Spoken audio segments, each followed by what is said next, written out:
Assalamualaikum warahmatullahi wabarakatuh. Kami dari kelompok 10, saya Desi Ramadhani dan rekan saya Nur Adina Putri. Kami kelompok 10 akan membahas tentang restrukturisasi perusahaan. Ya, langsung saja saya bahas tentang istilah restrukturisasi perusahaan. Pada umumnya, istilah restrukturisasi digunakan jika perusahaan ingin melakukan perbaikan secara menyeluruh yang tujuannya untuk memperbaiki dan memaksimalkan kinerja perusahaan. Tujuan restrukturisasi perusahaan adalah, menurut Bramantio, restrukturisasi perusahaan bertujuan untuk memperbaiki dan memaksimalisasi kinerja perusahaan. Bagi perusahaan yang telah go public, maksimalisasi nilai perusahaan dicirikan oleh tingginya harga saham perusahaan dan harga tersebut dapat bertengger pada tingkat atas. Bertahannya harga saham tersebut bukan permainan pelaku pasar atau hasil goreng-menggoreng saham, tetapi benar-benar merupakan cermin ekspektasi investor akan masa depan perusahaan. Selanjutnya adalah jenis-jenis restrukturisasi perusahaan, yaitu 1. Restrukturisasi portofolio atau aset. Yang dimaksud adalah kegiatan penyusunan portofolio perusahaan agar kinerja perusahaan menjadi semakin baik. Yang termasuk dalam portofolio adalah setiap aset, lini bisnis, divisi, unit usaha atau SBU, maupun anak perusahaan. Yang kedua adalah restrukturisasi modal atau keuangan. Penyusunan ulang komposisi modal perusahaan. Hal ini dilakukan agar kinerja keuangan perusahaan menjadi lebih sehat. Kinerja keuangan dapat dievaluasi berdasarkan laporan keuangan yang terdiri dari neraca, laba rugi, laporan arus kas, serta posisi modal perusahaan. Yang ketiga, restrukturisasi manajemen atau organisasi. Penyusunan ulang komposisi manajemen, struktur organisasi, pembagian kerja, sistem operasional, atau hal lainnya yang berkaitan dengan masalah manajerial dan organisasi.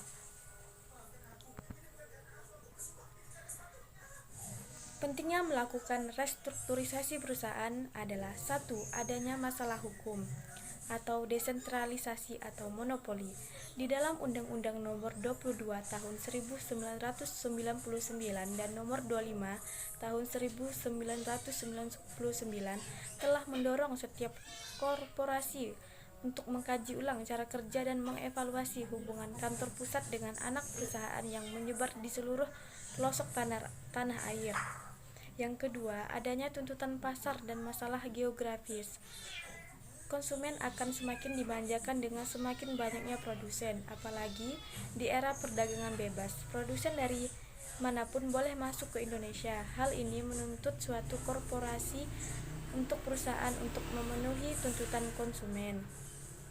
Yang ketiga, terjadinya perubahan kondisi perusahaan dan terjadinya masalah serikat pekerja. Perubahan kondisi suatu perusahaan seringkali menuntut manajemen untuk mengubah iklim supaya perusahaan semakin inovatif dan menciptakan produk atau cara kerja yang baru. Sekian penjelasan dari saya. Selanjutnya akan dijelaskan oleh saudari atau rekan saya, Nur Adina Putri. Terima kasih kepada saudara Desi. Sebelum melanjutkan penjelasan, izinkan saya untuk memperkenalkan diri. Perkenalkan, nama saya Nur Adina Putri dari kelas 4B ASP.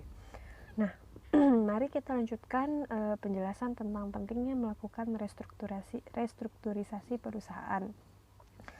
Yang keempat, hubungan holding dan anak perusahaan. Perusahaan yang masih kecil dapat menerapkan operating holding system, di mana induk perusahaan dapat terjun ke dalam keputusan operasional anak perusahaannya.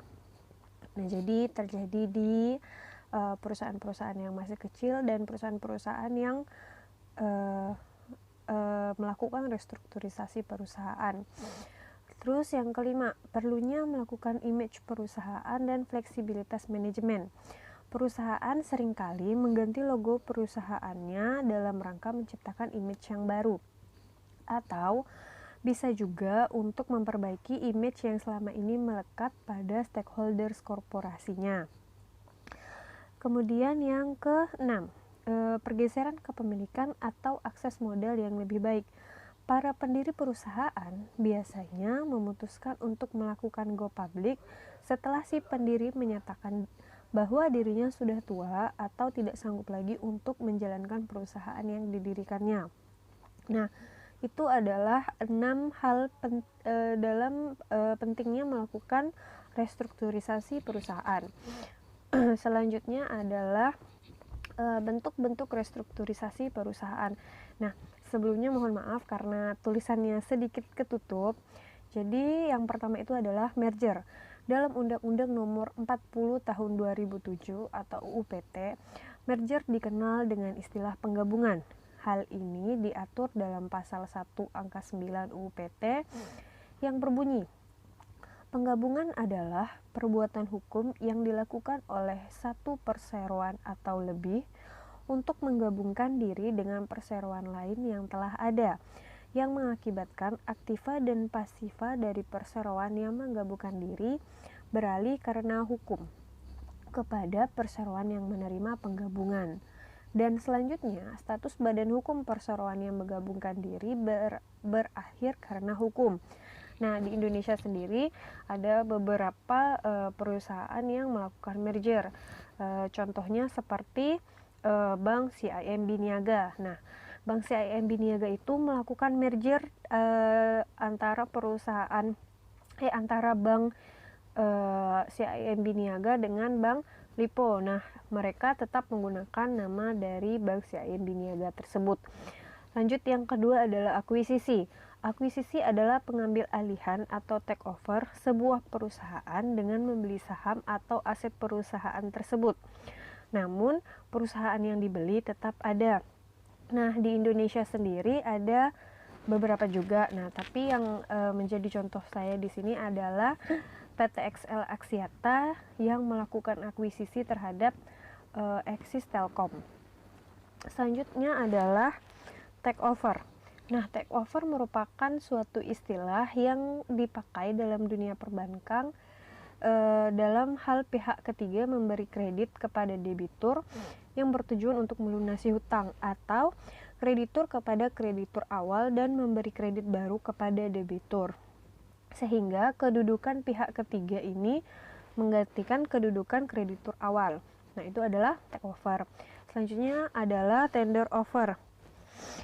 Tender offer terjadi ketika sebuah perusahaan membeli saham yang beredar dari perusahaan lain tanpa persetujuan dari manajer target firm, dan disebut tender offer karena merupakan hotline takeover. Target firm akan tetap bertahan selama tetap ada penolakan terhadap penawaran. Banyak tender offer yang kemudian berubah menjadi merger karena bidding firm berhasil mengambil alih dari kontrol target firmnya. Kemudian ada divestitur atau divestasi. Nah, divestasi adalah pengurangan beberapa jenis aset baik dalam bentuk finansial ataupun barang. Dapat pula disebut dengan penjualan dari bisnis yang dimiliki oleh perusahaan. Ini kebalikan dari investasi pada aset yang baru. Nah, perusahaan contoh perusahaan yang melakukan divestasi ini adalah seperti Ford Motor. Nah, itu mereka melakukan divestasi. Yang terakhir adalah leverage buyout. Leverage buyouts atau LBO merupakan pembelian perusahaan atau divisi bisnis dengan teknik pembiayaan sebagai sebagian besar sumber dari hutang. Pembiayaannya yang sebagian besar bersumber dari hutang. Nah, salah satu perusahaan yang melakukan LBO ini adalah PT Apexindo Pratama Dutana. Itu adalah perusahaan yang melakukan LBO. Baik, sekian penjelasan dari saya dan teman saya Desi. Apabila ada kurangnya mohon dimaafkan. Wabillahi taufiq wal hidayah. Wassalamualaikum warahmatullahi wabarakatuh.